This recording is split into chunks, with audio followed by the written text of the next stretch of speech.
Hello, ഇന്ന് നമുക്ക് ജലധാര പമ്പ് സെറ്റ് എന്ന മലയാള സിനിമയുടെ കഥ നോക്കിയാലോ. കഥയുടെ ചുരുക്കം എന്തെന്നാൽ, ഉത്സവ ദിവസം രാത്രി ആരും അറിയാതെ ടീച്ചറിന്റെ വീട്ടിൽ നിന്നും പമ്പ് സെറ്റ് മോഷ്ടിക്കാനായി നോക്കിയ മണി എന്ന കള്ളൻ. മണിയെ നാട്ടുകാർ പിടികൂടി പോലീസിനെയും ഏൽപ്പിച്ചു. മണി കുറ്റം സമ്മതിക്കാതെ ആയപ്പോൾ സത്യം തെളിയും വരെ പോരാടുവാനായും ടീച്ചർ തീരുമാനിച്ചു. എന്നാൽ അതിൽ മണിക്ക് നഷ്ടമായത് തന്റെ മകളെയായിരുന്നു. അതെന്തെന്നൊക്കെ അറിയാൻ എങ്കിൽ നമുക്ക് വേഗം സിനിമയുടെ കഥയിലേക്ക് കടക്കാം. സിനിമയുടെ തുടക്കത്തിൽ ഒരു നാട്ടിൽ ഉത്സവം നടക്കുകയാണ്. അപ്പോൾ ഒരു കള്ളൻ ആരും അറിയാതെ ഒരു വീടിന്റെ മതിൽ ചാടി കിണറിലെ പമ്പ് സെറ്റ് മോഷ്ടിക്കുവാനായി ശ്രമിക്കും. അത് മൃണാളിനി ടീച്ചറിന്റെയും ഭർത്താവായ മാഷിന്റെയും വീടായിരുന്നു. മാതൃകാ അധ്യാപകർക്കുള്ള അവാർഡ് വാങ്ങിയവരാണ് ടീച്ചറും മാഷും. എന്നാൽ കിണറിൽ നിന്നും ശബ്ദം കേൾക്കുന്നത് കേട്ട് ഗിരീഷും കൂട്ടുകാരനും അവിടെ ചെന്ന് നോക്കുമ്പോഴോ കാണുന്നത് കള്ളനായ മണി പമ്പ് സെറ്റ് അറക്കുന്നതാണ്. ഉടനെ തന്നെ കൈയോടെ പിടികൂടിയ മണിയെ മാഷിനെയും ടീച്ചറിന്റെയും മുന്നിലേക്ക് കൊണ്ടുവന്നു. മാഷ് പോലീസിനെ അറിയിച്ചതിനാൽ പോലീസ് എത്തി മണിയെയും കൂട്ടിക്കൊണ്ടുപോയി. തൊണ്ടു മുതലായ പമ്പ് സെറ്റും കൊണ്ടുപോയി. മാഷ് കേസ് ഫയൽ ചെയ്തതിനാൽ കോടതി കയറി ഇറങ്ങേണ്ടി വന്നു. എന്നാലും കേസ് നീണ്ടുപോയി.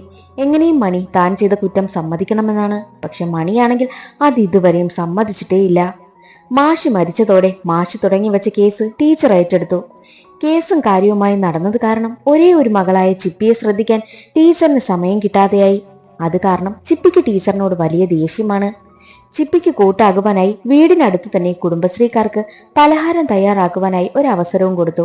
ടീച്ചറിന്റെ ബന്ധുവാണ് കണ്ണൻ. മാഷിന്റെ കാർ ഓടിക്കുന്നതും ടീച്ചറിനെ കോടതിയിലേക്ക് കൊണ്ടുപോകുന്നതുമെല്ലാം കണ്ണനാണ്. ഓരോ തവണയും കോടതിയിൽ ചെല്ലുമ്പോഴെല്ലാം അവിടെയുള്ളവർക്ക് കുമ്പിളപ്പം ഉണ്ടാക്കിക്കൊണ്ടുവന്ന് കൊടുക്കും ടീച്ചർ. പക്ഷേ കേസാണെങ്കിൽ നീണ്ടുപൊയ്ക്കൊണ്ടേയിരിക്കും. കാരണം ഓരോ തവണയും മണി കോടതിയിലെത്തില്ല.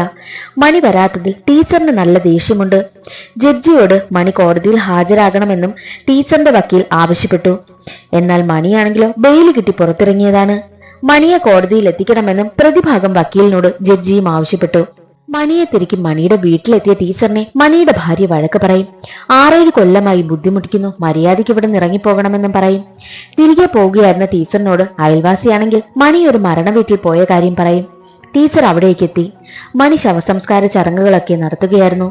കോടതിയിൽ വന്ന് നീയാണ് ചെയ്തതെന്ന് സമ്മതിച്ചൂടെ, അടുത്ത ഹിയറിംഗിൽ വരണമെന്നും പറയും. പിന്നെ വിശന്നു നിന്ന മണിക്ക് തന്റെ കയ്യിലുണ്ടായിരുന്ന പൊതിച്ചോറും ടീച്ചർ നൽകുകയാണ്. ടീച്ചറിന്റെ മകൾ ചിപ്പിയാണെങ്കിലോ വിദേശ രാജ്യത്തിലുള്ള പയ്യനെ വിവാഹം കഴിക്കണമെന്ന് ആഗ്രഹിച്ച് സ്വന്തമായ ഒരാളെ കണ്ടെത്തിക്കൊണ്ടുവരും. അപ്പോഴേക്കും ടീച്ചർ എത്തി. ചിപ്പിയുടെ കല്യാണം ചിപ്പി തന്നെ ഉറപ്പിച്ചെന്നറിഞ്ഞ് ദേഷ്യം വന്ന ടീച്ചർ രണ്ടിനെയും അവിടെ നിന്നും ഇറക്കി വിട്ടു. ചിപ്പിക്കാണെങ്കിലോ അമ്മയോട് വല്ലാത്ത ദേഷ്യമായി. മണിയുടെ കോടതിയിലെ കേസ് കാരണം ഭാര്യയ്ക്കും മകൾക്കും ആകെ നാണക്കേടാണ്. പുറത്തിറങ്ങാൻ പറ്റാത്ത അവസ്ഥയുമാണ്. മണിയുടെ മകളാണെങ്കിലോ ആ സംഭവം നടന്നതു മുതൽ മണിയോട് മിണ്ടാറുമില്ല. ആ നാട്ടിൽ നിൽക്കാതെ മറ്റൊരു നാട്ടിൽ പോയാണ് ജോലി ചെയ്യുന്നതും. അടുത്ത കേസ് വിളിച്ച ദിവസം എത്തി. എന്നാൽ കുറച്ച് കേസ് കഴിഞ്ഞതും ജഡ്ജി പോകാനായി ഇറങ്ങിയപ്പോൾ ടീച്ചർ പ്രശ്നമുണ്ടാക്കി. കുറെ നാളായി കേസ് വലിച്ചഴിക്കുന്നു എന്നൊക്കെ പറഞ്ഞ് ആകെ പ്രശ്നം. അങ്ങനെ ഇരിക്കെ ഒരിക്കൽ അടുത്ത വീട്ടിൽ ചാവി വാങ്ങാൻ പോയ ചിപ്പിയോട് അവിടുത്തെ മുത്തശ്ശി, നീ എന്താ വിവാഹം കഴിക്കാത്തേ, നീ വല്ല സ്വർഗാനുരാഗി വല്ലതുമാണോ എന്ന് ചോദിക്കുമ്പോൾ ചിപ്പിക്ക് ദേഷ്യം വന്നു. അന്ന് കോടതിയിൽ പോയിട്ട് വൈകി എത്തിയ ടീച്ചറിനോട് മുത്തശ്ശി പറഞ്ഞതിനെപ്പറ്റി പറഞ്ഞ് ചിപ്പിയാണെങ്കിൽ പ്രശ്നമുണ്ടാക്കും.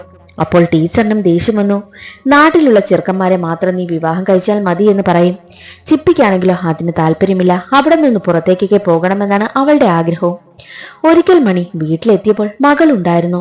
മകൾക്കൊപ്പം ഇരുന്ന് ആഹാരം കഴിക്കുവാനായി ആഗ്രഹിച്ച് ചെന്നിരിക്കുകയായിരുന്നു മണി. മണി സംസാരിക്കുന്നത് ഇഷ്ടമാകാതെ മകൾ എഴുന്നേൽക്കുവാനായി ശ്രമിച്ചപ്പോൾ മണി തന്നെ ആഹാരവും എടുത്ത് പുറത്തേക്ക് പോയി. അടുത്തെത്തിയ ഭാര്യ മണിയെ സമാധാനിപ്പിച്ചു. പിന്നെ മകൾക്കൊരു പയ്യനെ ഇഷ്ടമാണെന്നും അവരവളെ കാണാനായിട്ട് വരാനിരിക്കുകയാണെന്നും പറയും. പക്ഷേ കേസാണ് അവരുടെ മനസ്സിൽ. അവരാകെ അതിൽ ടെൻഷനാണ്. അങ്ങനെ വീണ്ടും കോടതിയിൽ കേസെത്തി. മണിയും ഹാജരായി. രവി വക്കീൽ മണിയെ അന്ന് കണ്ടവരെ സാക്ഷിയായി കൊണ്ടുവന്നു. മോഷണം നടക്കുന്നതിന് മുൻപ് ടീച്ചറിന്റെ വീടിന്റെ പരിസരത്ത് വെച്ച് മണിയെ കണ്ടെന്നവർ പറയും. എന്നാൽ മണിയുടെ വക്കീൽ മണി മോഷ്ടിക്കുന്നത് ടീച്ചർ നേരിൽ കണ്ടിട്ടില്ല എന്നും മോട്ടറിന്റെ കളർ പോലും ടീച്ചറിനോട് ചോദിച്ചപ്പോൾ അറിയില്ലെന്നായിരുന്നു ടീച്ചറിന്റെയും സാക്ഷികളുടെയും മറുപടി. അതുകൊണ്ട് കളർ പോലും ഇവർക്കറിയില്ല. അപ്പോൾ മണിയാണിത് ചെയ്തതെന്ന് ഉറപ്പുമില്ല. മണിയുടെ വക്കീലിന്റെ വാദം കോടതി അംഗീകരിക്കും. അപ്പോഴേക്കും മണി പറയും, താൻ ഒരു തെറ്റും ചെയ്തിട്ടില്ല, ഞാൻ എല്ലാവരുടെയും മുന്നിൽ ഇപ്പോൾ കള്ളനാണ്. ഒരു കള്ളന്റെ കുടുംബത്തിന്റെ അവസ്ഥ ഒന്ന് ആലോചിച്ചു നോക്ക്, അപ്പോൾ മനസ്സിലാകും. ടീച്ചറിന് ഇതുപോലെ ഒരുപാട് പമ്പ് സെറ്റ് വാങ്ങാനായിട്ട് കാശുള്ളതല്ലേ, പിന്നെന്തിനാ ഈ കേസ് ഇങ്ങനെ വലിച്ചടിച്ചുകൊണ്ട് പോകുന്നത് എന്നൊക്കെ പറയും. അങ്ങനെ ജഡ്ജി 2 മാസത്തേക്ക് വീണ്ടും കേസ് നീട്ടി. അന്ന് FIR എഴുതിയിരുന്ന പോലീസിനെ ഹാജരാക്കണമെന്നും പറഞ്ഞു. ഇത്രയും കൊല്ലമായതിനാൽ ടീച്ചറിനും ആകെ ദേഷ്യമായി. മണിക്ക് എങ്ങനെയും താനല്ല ഇത് ചെയ്തത് എന്ന് തെളിയിക്കണം. വല്ലാത്ത വാശിയാണ്. അതിനായി തന്റെ വക്കീലിനെ ചെന്ന് കണ്ടു. അങ്ങനെ 2 മാസം കഴിഞ്ഞു. കേസ് ദിവസം പോലീസും എത്തി. അപ്പോഴേക്കും രാജേന്ദ്രൻ പോലീസ് റിട്ടയർഡ് ആയിരുന്നു. പക്ഷെ രാജേന്ദ്രന് പഴയ കാര്യങ്ങളൊന്നും ഓർമ്മയില്ലായിരുന്നു. കാരണം വാർദ്ധക്യ പ്രശ്നങ്ങളൊക്കെ ഉണ്ടായിരുന്നു. ടീച്ചറിന്റെയും വക്കീലിന്റെയും പ്രതീക്ഷയെല്ലാം നഷ്ടമായി. എന്നാൽ വക്കീലാണെങ്കിലോ രണ്ടാമതൊരു സാക്ഷിയുണ്ട്, അതിനെ ഗൾഫിൽ നിന്നും കൊണ്ടുവരുമെന്നും പറഞ്ഞു. വീണ്ടും അടുത്ത മാസം 28ലേക്ക് കേസ് മാറ്റി. മണിക്ക് ആകെ സന്തോഷമായി. കേസ് ജയിക്കുമെന്ന വിശ്വാസമായി മണിക്ക്. ചിപ്പിയും ടീച്ചറിനെ കളിയാക്കി. പക്ഷെ ടീച്ചറിനാണെങ്കിലോ ആകെ വിഷമം. ഗിരീഷായിരുന്നു ആള്. അടുത്ത ദിവസം ടീച്ചർ വക്കീലിനടുത്ത് എത്തിയിട്ട് 3 ലക്ഷം രൂപ കൊടുത്തു. കാരണം ഗിരീഷ് ഗൾഫിൽ ജയിലിലായിരുന്നു. അവനെ എങ്ങനെയും പുറത്തിറക്കാനാണ് കാശ് നൽകിയത്. അതെല്ലാം കഴിഞ്ഞു വരുന്ന വഴിയിൽ മണിയുടെ മകളെ കണ്ടു. അഞ്ജലി എന്നാണ് അവളുടെ പേര്. അഞ്ജലി അവരോട് ദേഷ്യപ്പെട്ടു.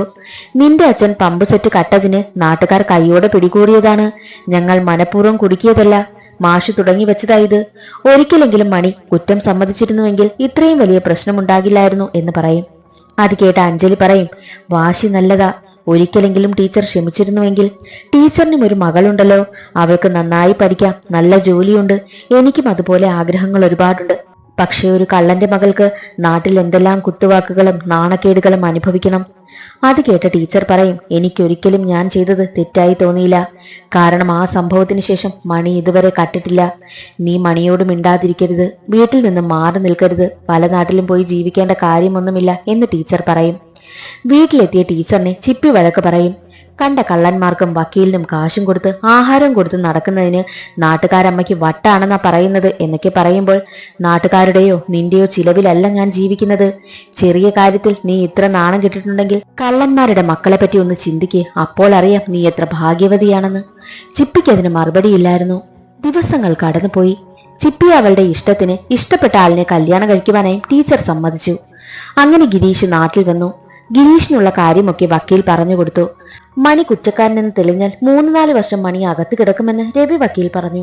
പക്ഷെ ടീച്ചറിന് മണി കുറ്റം സമ്മതിച്ചാൽ മാത്രം മതി, ജയിലിലൊന്നും പോകണ്ട.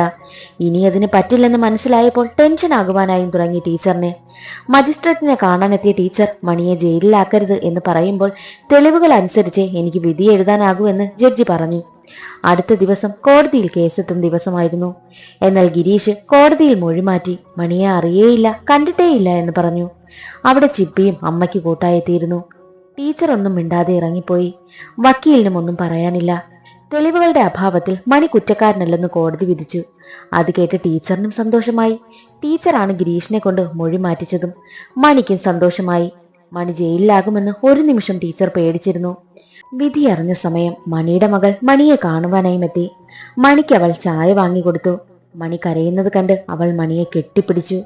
മകളെയും കെട്ടിപ്പിടിച്ച് മണി പൊട്ടിക്കരഞ്ഞു. മണി ഉടനെ തന്നെ ടീച്ചറിനെ കാണുവാനായും എത്തി. ടീച്ചറാണ് മണിയെ ജയിപ്പിച്ചതെന്ന് ചിപ്പി പറഞ്ഞറിഞ്ഞു. താനാണ് പമ്പ് സെറ്റ് മോഷ്ടിച്ചതെന്ന സത്യവും തുറന്നു പറഞ്ഞു. കുറ്റബോധം കാരണം മണിക്ക് സഹിക്കാനായില്ലായിരുന്നു.